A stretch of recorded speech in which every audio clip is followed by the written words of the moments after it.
So you're wondering what's going on in Afghanistan. Well, I'm going to give you a little history lesson and a little update right now. The really quick snippet is the U.S. has finally withdrawn its troops from Afghanistan. The government fell, the bad guys took over. Much longer story. 20 years ago, the Osama bin Laden and Al-Qaeda attacked the United States on 9/11, killed 3,000 Americans. Now, where were they hiding out? Where were they working from? Afghanistan. Afghanistan at the time was run by the Taliban, a far-right, kind of right, I guess you'd call it, religious fundamentalist Islamic lunatics, terrorists, basically. And they were giving harbor to Al-Qaeda. Osama bin Laden plans the attacks from there. U.S. says, no way, we decide to invade to take bin Laden out and to take the Taliban out. Well, a couple of years later, 2003, George Bush, who did the invasion, decides he wants to go after Saddam Hussein, the leader of Iraq, instead. So he shifts all of our assets from going after bin Laden to focusing on Iraq, and what happens? The hunt for bin Laden goes away, and the mission in Afghanistan kind of goes woo and gets crazy. A couple years later, by the way, Obama did in fact kill bin Laden, so that's good. Anyway, take it to today, 20 years later. The U.S. has now spent $2 trillion in Afghanistan, trying to establish a legitimate democracy. We spent something like $100 billion trying to build up the military, and everyone kind of thinks it's a disaster, it's not going to go anywhere. Donald Trump steps in last year, and Trump decides that he is going to reach a deal with the Taliban, and he does, and the deal is to withdraw all U.S. troops by May 1st of this year, 2021, 3 months ago, right? Trump is so happy about it that he invites the Taliban to come to Camp David, the presidential retreat here in the U.S. in Maryland. And on September 11th of last year, they were supposed to, the Taliban was supposed to meet Trump at a big festival at Camp David. Well, that falls through. So fast forward to today. Joe Biden wins the presidency. Joe Biden takes over. Joe Biden decides that he's going to try to abide by Trump's agreement, even though a lot of his advisors and a lot of people in the Pentagon think this is really dangerous, the U.S. pulling out of Afghanistan. The Afghan army can't defend itself. The country's going to fall apart and the Taliban will take over again. Nonetheless, Biden decides to abide by Trump's agreement. But Biden sees that he really can't get out by May 1st. It's too soon. That would have been May 1st of this year, right? That Trump wanted us out. So Biden goes and says, I'm going to do it a little later. Biden did the withdrawal from May 1st until this week or last week. So pushed it until August instead of May 1st. So now you got the situation where the U.S. pulls out all its troops, and what happens? Taliban goes on the attack, and within just like 2 weeks takes over the entire country. Now, the Biden folks are saying that U.S. intelligence told Biden that could never happen. It was going to take a year or two. I told you in the last clip how we got into Afghanistan, what's going on right now, and that basically Donald Trump is the person who negotiated the deal with the Taliban to remove all U.S. troops by May 1st of this year. Joe Biden decided to abide by Trump's agreement, and instead of removing troops by May 1st, he pushed it back 3 months to August. U.S. troops pull out, Afghan government falls, crazy Taliban people take over. Now, you kind of get into this issue of, who's to blame? Was it Biden's fault? Most of the experts feel like it's kind of every president's fault in a way. That we got into Afghanistan to take out Osama bin Laden. We ended up doing that under Obama, but then the mission kind of changed and we decided we were going to build a democratic country in a place where it's not clear democracy can work. We were trying to build an army in a place where the locals don't even want to fight for their own rights. They don't want to fight against the Taliban. So what do, right? We spent a lot of money.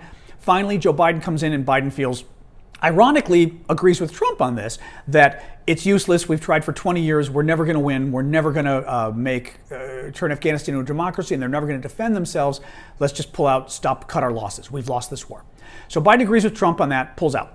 Now, so from my perspective, even though what's happening is horrible in Afghanistan today, with people running to the airport trying to get out, with the U.S. rushing to get its employees out from the U.S. Embassy, I think it was inevitable, right? There was no way to win this war. We lost the war. We were going to pull out at some point, whether in 5 years from now, 10 years from now, we'd spend a lot more money. And in the end, the same thing would have happened. The government would have fallen. Now, I'm a little annoyed that everything went so quickly. I'm concerned about how quickly Biden did the withdrawal. Now, mind you, he did it because Donald Trump reached a treaty agreement, a negotiation that he signed, and Biden felt beholden to Trump's treaty.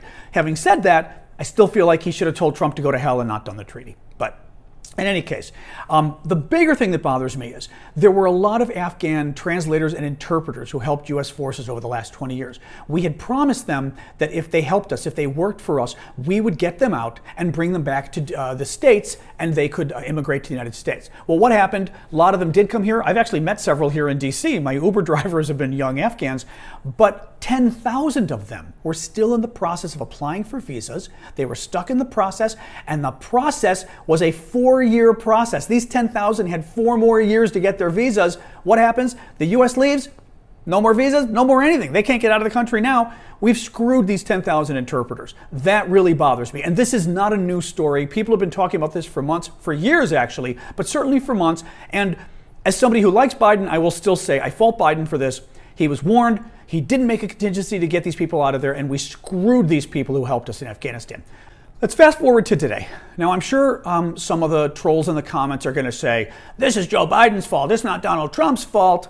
You know, what's interesting about this is just 1 month ago, and I'm going to show the video in a second, Donald Trump was bragging about how the U.S. withdrawal from Afghanistan was all his doing, how Joe Biden and everybody was trying to stop it, was trying to slow it down, but they couldn't because Trump reached a really good agreement that nobody could break, and we were going to pull U.S. troops out completely in the next couple months, and there was nothing anybody could do about it, right? And it was a great idea. Now, I don't totally disagree with Trump on this in the sense that I'm not sure what we could do in Afghanistan. I don't think we should have withdrawn so quickly. I talk about that in the video number 2. But nonetheless, I'm going to show you this clip of Trump talking a month ago, saying exactly what I just said, claiming credit for withdrawal and saying Joe Biden and the powers that be in Washington do not have a choice. They're going to have to withdraw completely, and they're going to have to do it immediately. So that's what I want you to think about the next time you hear somebody say, oh, it's Joe Biden's fault, and oh, Donald Trump would have done it differently. Yes, Donald Trump would have done it differently. Instead of withdrawing our troops in August of 2021, Donald Trump would have withdrawn our troops May 1st of 2021, and the same thing would have happened.